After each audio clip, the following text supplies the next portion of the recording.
The last bell of the day echoed through the halls of Oak Ridge Academy, a prestigious private school where some students felt they belonged while others knew they were merely tolerated. For Naomi Carter, today had been different. The weight of something heavy, something inevitable, settled deep in her chest as she gathered her books and walked toward the door. She had seen this moment coming. Mrs. Eleanor Hastings, her history teacher, had made sure of it. It had started with small things, questions she raised in class that went unanswered, papers that received harsher grading than others, comments laced with something sharp, something almost imperceptible. At first, Naomi had brushed it off. Maybe she was overthinking it. Maybe Mrs. Hastings simply had high standards. But that explanation had unraveled quickly. That afternoon, history class had taken a turn Naomi hadn't expected. Mrs. Hastings stood at the front of the classroom, her voice calm, confident, as she lectured about the progress of civil rights in America. After the 1970s, she declared, opportunities became equal for everyone. No more barriers, no more unfair treatment. Hard work alone determined success. Naomi's hand shot up before she could stop herself. That's not true, she said, her voice steady. Redlining, racial disparities in education, the war on drugs, those all had lasting effects that still impact communities today. A flicker of irritation crossed Mrs. Hastings' face before she forced a tight smile. Naomi, let's not start debating facts. But those are facts, Naomi countered. A thick silence filled the room. Some students shifted in their seats, glancing at each other. Others kept their eyes down, pretending not to notice. The tension stretched between them like a live wire. Mrs. Hastings' expression hardened. Enough, she said. You're disrupting the class. Naomi blinked. I was just. That's it, Mrs. Hastings snapped. Go to the office. The scrape of Naomi's chair against the tile floor sounded unnaturally loud. Every eye in the room was on her. She wasn't shaking from fear, she was shaking from frustration. Since when was asking a question considered disruptive? Since when was correcting misinformation considered arguing? But she had no choice. Grabbing her backpack, she made her way toward the door, the weight of her classmates' stares pressing into her back. Some looked sympathetic. Others looked relieved that it wasn't them. By the time Naomi stepped into the hallway, her anger had begun to settle into something colder, heavier. She had spoken the truth, and for that, she had been punished. It wasn't the first time something like this had happened. Maybe not as dramatically, not as publicly, but she had seen it before, the way certain teachers dismissed students like her, the way rules bent in some people's favor and snapped tight around others. As she walked toward the front office, she fought the urge to turn around, to storm back into the classroom and demand to be heard. But she knew it wouldn't make a difference. Not yet. Naomi Carter had never been to the principal's office before. She had never been the kind of student to get in trouble. Her record was spotless, her grades high. Yet here she was, sitting in a stiff plastic chair outside Principal Richard Holloway's office, staring at the beige walls and trying to make sense of what had just happened. 15 minutes passed. Then 30. The secretary barely looked up from her computer as Naomi sat there, arms crossed, foot tapping against the linoleum floor. The longer she waited, the more the frustration inside her simmered. Finally, the door to the office swung open. Naomi, Principal Holloway said, his voice impassive. Come in. Naomi stood, straightened her shoulders, and stepped inside. Her stomach dropped the moment she saw Mrs. Hastings already seated across from the principal's desk.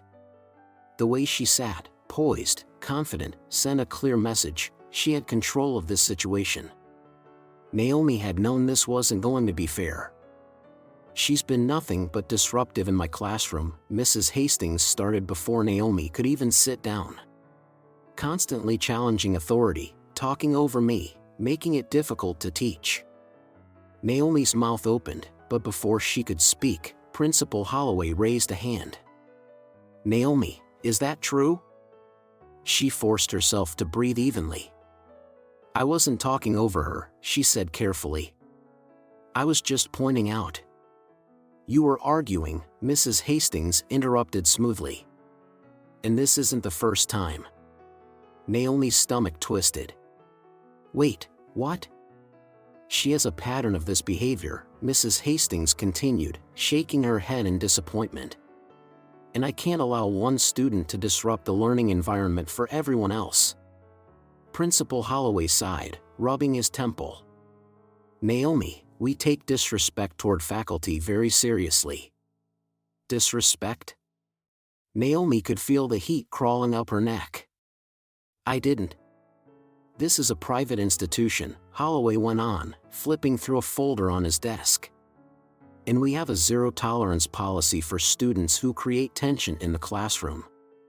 Effective immediately, you are expelled." The words hit her like a punch to the stomach. Expelled. Not suspended. Not detention. Expelled. Naomi sat frozen. She hadn't cursed, she hadn't yelled, she hadn't even raised her voice.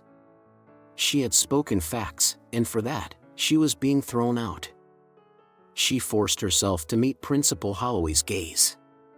"You can't just. It's already done." The finality of it rang in her ears.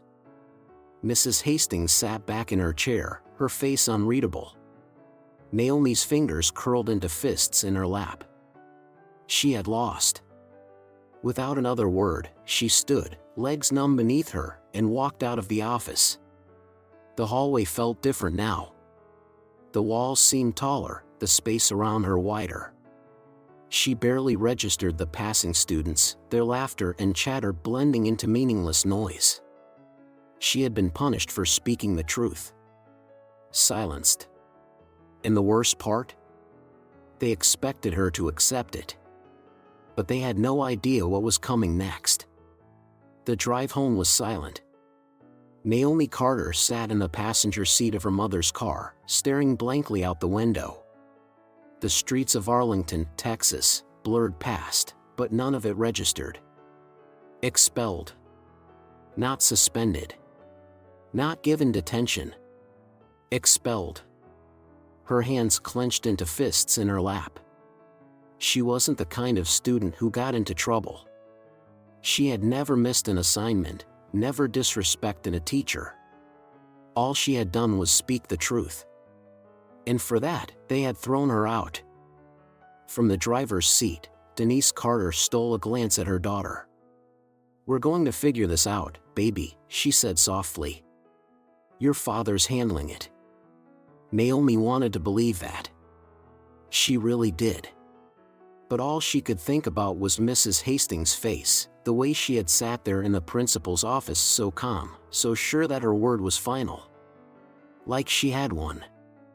When they pulled into the driveway, Naomi barely made it inside before the weight of everything crashed down on her. She dropped her backpack by the front door and broke down. She wasn't the type to cry easily. But this was different. It wasn't just about getting kicked out of school. It was about everything. Every time she'd been overlooked. Every time she'd had to prove herself twice as hard. Every time she'd felt like she didn't quite belong. Now they were telling her she was the problem.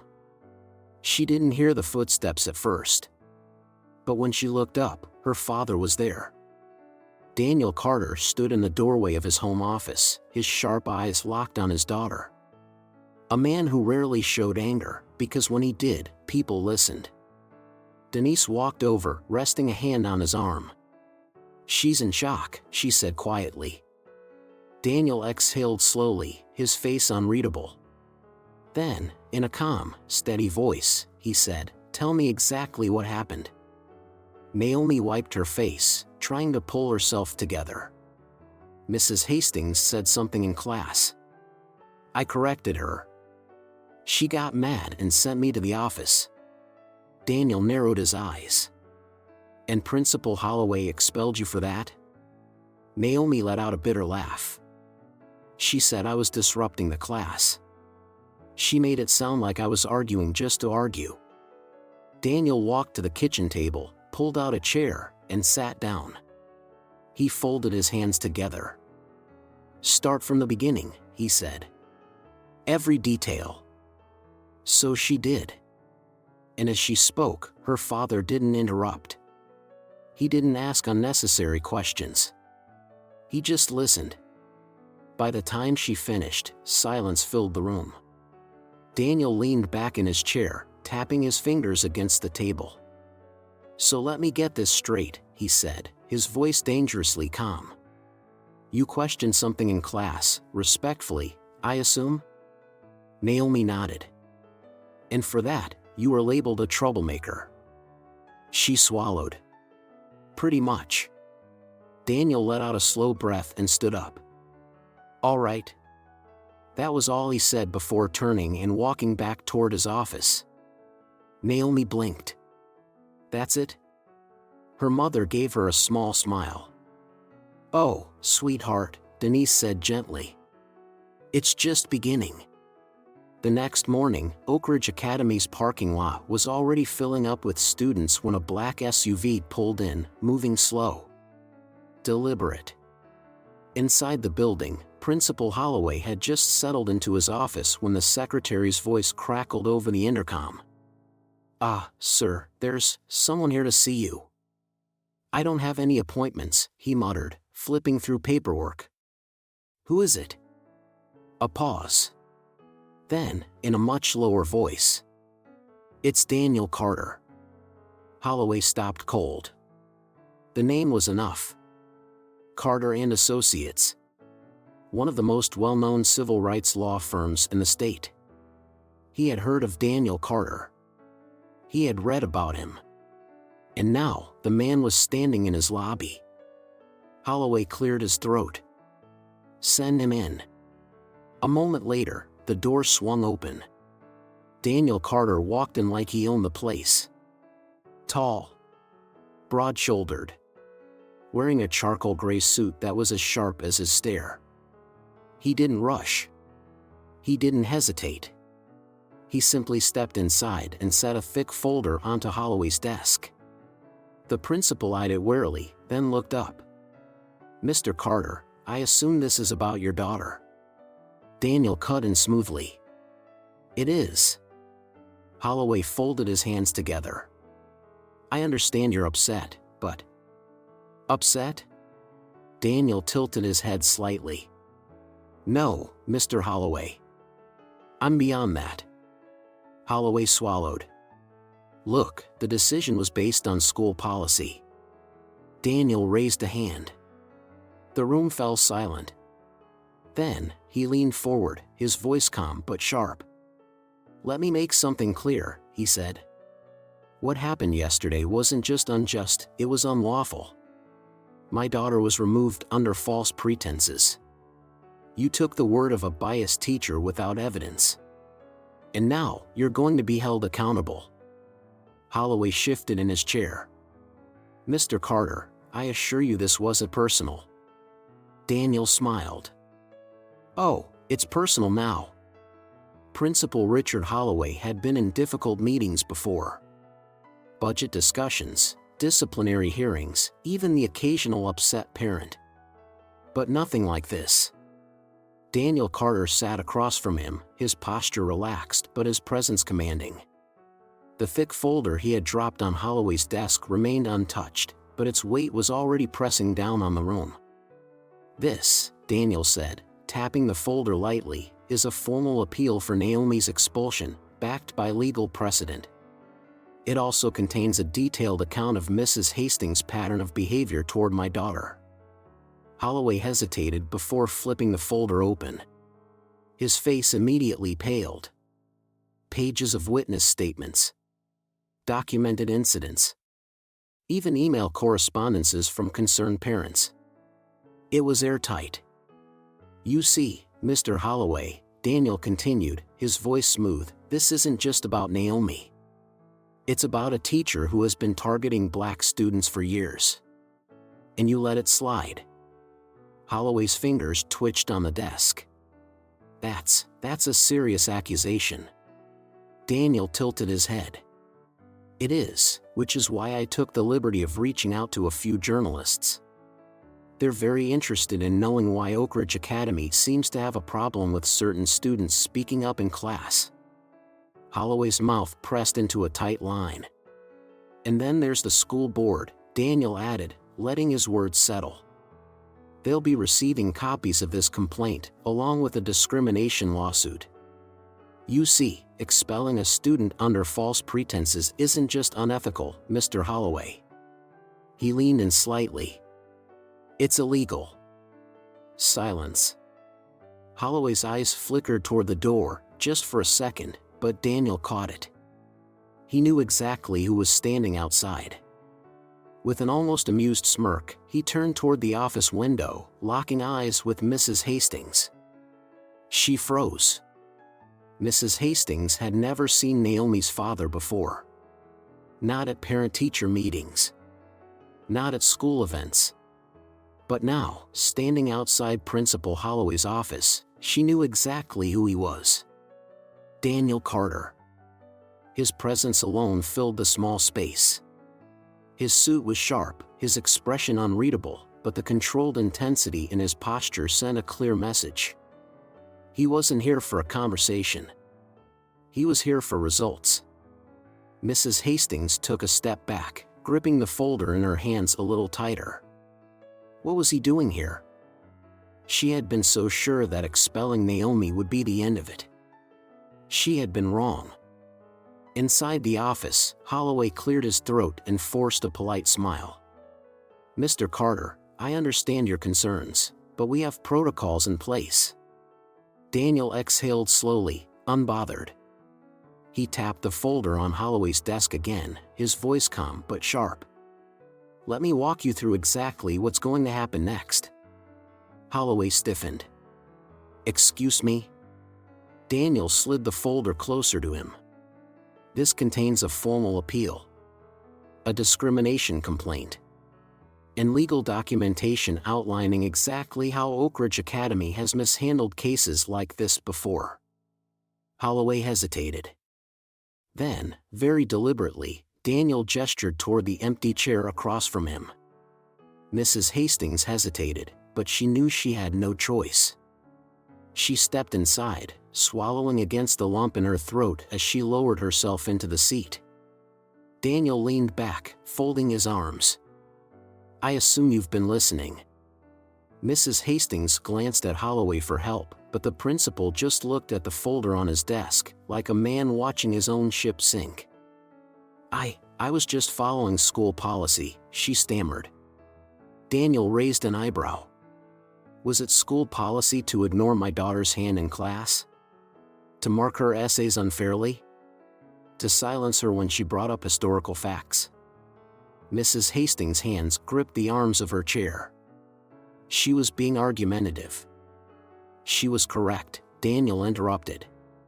And you didn't like it. Mrs. Hastings' face flushed. I treat all my students the same. Daniel let out a short laugh. Then he slid another document across the desk. That's interesting, he said, because this is a list of former students of color, who also had disciplinary issues with you. Mrs. Hastings' stomach dropped. I also have letters from parents, Daniel added, who noticed their kids getting graded unfairly in your class. Mrs. Hastings swallowed hard. I would never. Daniel leaned forward. You already did. The room was silent except for the distant murmur of students passing in the hallway. Holloway finally spoke, his voice unnervingly careful. What exactly are you asking for, Mr. Carter? Daniel didn't blink. Naomi's immediate reinstatement. A formal apology. In full transparency with the school board about this incident. Holloway's jaw tensed. That's a lot to ask. Daniel smiled. I'm not asking. Another pause. Then Holloway exhaled, rubbing his forehead. Give me 24 hours. Daniel pushed back his chair, standing up. "You have until the end of the day." And with that, he turned and walked out. Mrs. Hastings sat there, her hands trembling slightly. Because she knew this wasn't over. But what came next would be even worse. The next morning, Naomi Carter walked through the doors of Oak Ridge Academy with her head held high. Everything felt different now. The weight that had been pressing down on her yesterday, the anger, the frustration, the helplessness, had shifted into something else. Something stronger. She wasn't just coming back to school. She was returning. And everyone knew it. As she stepped into the hallway, students whispered. Some stole quick glances at her before looking away. Others watched her openly, curiosity flickering in their eyes. She caught the way they looked at her, like she had done something impossible. Because, in a way, she had. She had challenged a system designed to silence her. And she had won. At her locker, Naomi was gathering her books when she heard a voice behind her. "Naomi." She turned to see Rachel Saunders, one of the few black students in her grade. Rachel shifted on her feet, glancing around before lowering her voice. "I just wanted to say, what you did. That was amazing." Naomi gave a small nod. "Thanks." Rachel hesitated, then bit her lip. "And you were right about Mrs. Hastings. It wasn't just you. She did the same thing to me last year." Naomi's stomach tightened. She had suspected it wasn't just her, but hearing it out loud was something else entirely. Rachel let out a breath. "I didn't say anything back then. I thought. I don't know. I thought it wouldn't matter." She met Naomi's gaze. "But you made it matter." Naomi swallowed. The weight of what had happened stretched far beyond her. It had never been just about her. Before she could respond, the morning announcements crackled over the loudspeaker. Principal Holloway's voice filled the school. "Good morning, students. I want to take a moment to acknowledge that mistakes were made in recent disciplinary actions. As of today, Naomi Carter has been reinstated, and moving forward, we will be reviewing our policies to ensure fairness for all students." A pause. "Additionally, we encourage any students who feel they have been treated unfairly to come forward. We are listening." Naomi's breath hitched. It wasn't just an apology. It was a public statement. Rachel grinned. "That's because of you." Naomi nodded slowly, her mind already racing. This wasn't over. That afternoon, she sat at the dining table across from her father, scrolling through her phone. The news had spread beyond the school. Local journalists had picked up the story. A civil rights blog had posted about it.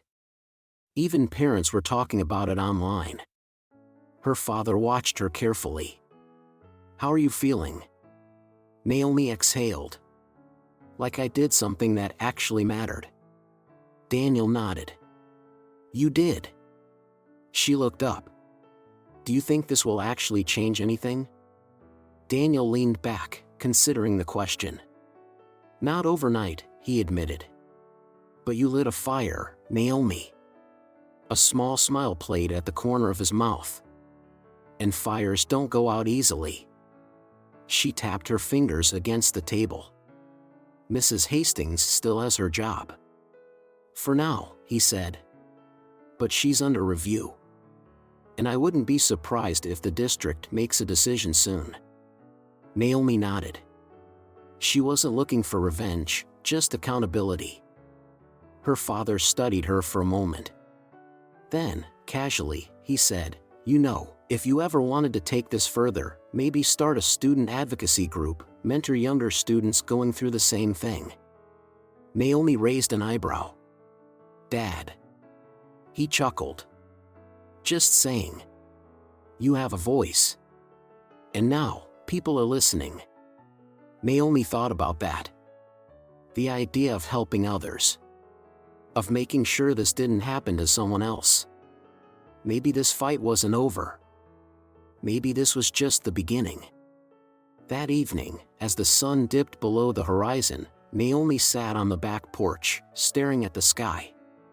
The past 48 hours had changed everything. She had gone from being silenced to being heard. From feeling powerless to realizing just how much power she actually had. And now, she had a choice. She could let this moment pass. Return to class. Act like everything had blown over. Move on with her life. Or she could make sure this never happened to anyone else. Her phone buzzed. A message from Rachel. Hey. A few of us are thinking about starting a group at school. A place where students can talk about this stuff. Unfair policies. Everything. You in? Naomi stared at the message.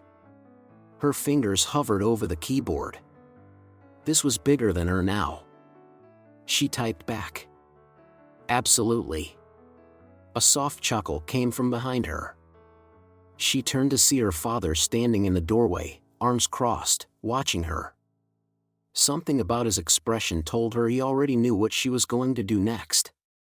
Something tells me this isn't the last time you'll be fighting a battle like this, he said. Naomi smirked. Probably not. Daniel walked over, sitting beside her on the porch steps. He nudged her lightly. Good, he said. The world needs more people who don't back down. Naomi let the words settle. Because she had almost backed down. She had almost accepted what happened to her as normal. But she hadn't. She had fought back. And in doing so, she had proved something, not just to herself, but to everyone watching. That her voice mattered. That speaking out mattered. That change was only possible when someone was brave enough to demand it. And maybe, just maybe, this was only the beginning.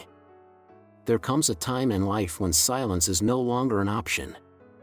Naomi Carter's story reminds us that truth has a price, but it also has power. Too often, we've seen injustices brushed aside, voices ignored, and history rewritten to fit a more comfortable narrative. But real change begins when someone dares to challenge the status quo. For those of us who have lived through decades of progress and setbacks, we know that every right we enjoy today came because someone refused to back down. Whether it was in the fight for civil rights, women's equality, or fair labor laws, change never happened quietly. It happened when people stood up, spoke out, and demanded better. Naomi's journey isn't just about a student correcting her teacher. It's about every moment when we've been told to stay in our place, to not make waves, to accept things as they are. But if we've learned anything over the years, it's this: silence allows injustice to thrive. So, if there's one lesson to take from this, let it be this: never let them silence you. Your voice matters. Your truth matters. And it's never too late to stand up for what's right.